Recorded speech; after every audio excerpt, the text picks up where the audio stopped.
South Africa அணிக்கு எதிரான 3 T20 ஆட்டங்கள் கொண்ட சீரீஸ்ல ஃபர்ஸ்ட் ஆட்டம் மழையால ரத்து. இரண்டாவது ஆட்டத்துல சவுத் ஆப்பிரிக்கா அணி அவங்க வெற்றி பெற்றிருந்தாங்க. இப்படி இருக்க ஜோனஸ்பர்க்ல நடக்க இருந்த மூன்றாவது T20 ஆட்டத்துல கடைசி பந்து ஒரே ஒரு விக்கெட் தான் கையில இருக்கு. ஆனா அடிக்க வேண்டிய ரன்கள் 2.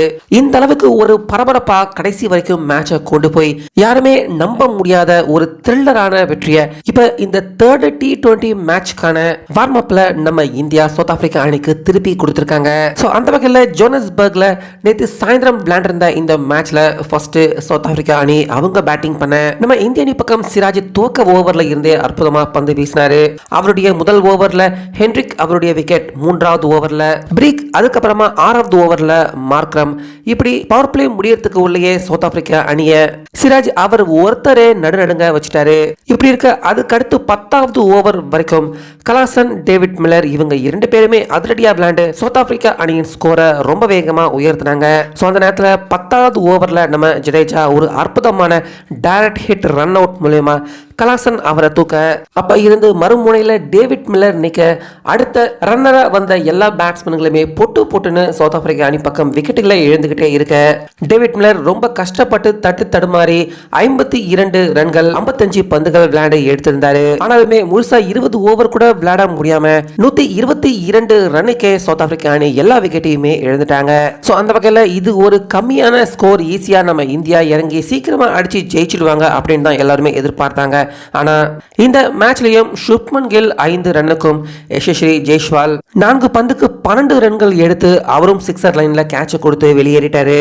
இப்படி இருக்க அடுத்தடுத்த பேட்ஸ்மேன்களா செட்டி சர்மா, ஸ்ரேஷ் ஐயர் களத்துல விளையாட பவர் பிளே முழுக்க எந்த ஒரு பவுண்டரியுமே அடிக்காம இவங்க 2 பேருமே வீணாக்கிட்டாங்க அப்படின்னு தான் சொல்லணும். அடுத்து 8வது ஓவர்ல ஸ்ரேஷ் ஐயர் 13 ரன்ல அவுட் ஆக 10வது ஓவர்ல 25 ரன்ல செட்டி சர்மா அவரும் கிளீன் போல்ட அவுட் ஆயிட்டாரு. அதுக்கப்புறமா உள்ள ரிங்கு சிங், ரவீந்திர ஜடேஜா இவங்க 2 பேரும் 15வது ஓவர் வரைக்கும் மேட்சை நகர்த்தி கொண்டு போனாங்க. சோ அந்த 15வது ஓவர்ல ஷம்சி பால்ல ஜடேஜா காட்டம் போல் மூலமா அற்புதமான ஒரு கேட்ச் ஷம்சி பிடிச்சிருந்தாரு.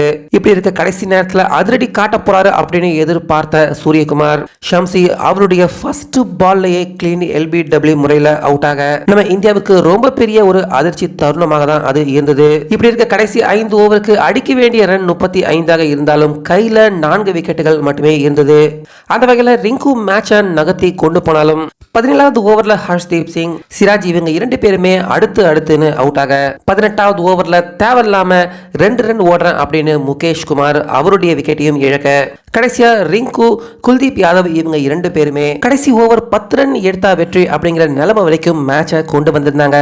சோ அப்ப ஸ்ட்ரைக்ல ஃபர்ஸ்ட் பால் குல்தீப் ஒரு சிங்கிள் எடுத்து ரிங்கு சிங் அவர்கிட்ட கொடுக்க, 2வது பந்துல ரிங்கு சிங் டபுள் ரன், 3வது பந்துல அற்புதமா ஒரு 4 அடிக்க, கடைசி 3 பந்துக்கு வெற்றியின் இலக்கு 3ஆக இருந்தது. சோ அந்த இடத்துல ரிங்கு சிங் டபுள் ரன் எடுக்க ட்ரை பண்றேன் அப்படின்னு 4வது பந்துல 2வது ரன் வர முடியாம போனதால 1 ரன் மட்டுமே எடுக்க முடிஞ்சது. இப்படி இருக்க 2 பந்துக்கு 2 ரன்கள் தேவைப்பட குல்தீப் யாதவ் ஒரு டாட் பால் அந்த இடத்துல விளையாட, கடைசி பந்துக்கு 1 ரன் 1 விக்கெட், வெற்றியின் இலக்கு 2ஆக இருந்தது. ஆனா குல்தீப் கொஞ்சம் கூட பயப்படாம தைரியமா ஏறி வந்து அடிச்சு ஒரு தைரியமான ஷாட் அப்படின்னே சொல்லலாம். ஒரு த்ரில்லரான வெற்றியை இந்த வார்ம் அப் மேட்ச்ல சவுத் ஆப்பிரிக்கா அணிக்கு எதிராக கடைசி வரைக்கும் டென்ஷனாகவும் பரபரப்பாகவும் கொண்டு போய் நம்ம இந்தியா வெற்றி அடைஞ்சிருக்காங்க. ஸோ தோல்விக்கு அடுத்து வந்த நம்ம இந்திய அணிக்கு இந்த வார்ம் அப் மேட்சின் வெற்றி கண்டிப்பா தேர்ட் T20 மேட்ச்லயும் சவுத் ஆப்பிரிக்கா அணியை வீழ்த்த ரொம்ப உதவியாக இருக்கும் அப்படின்னு கண்டிப்பாக சொல்லலாம்.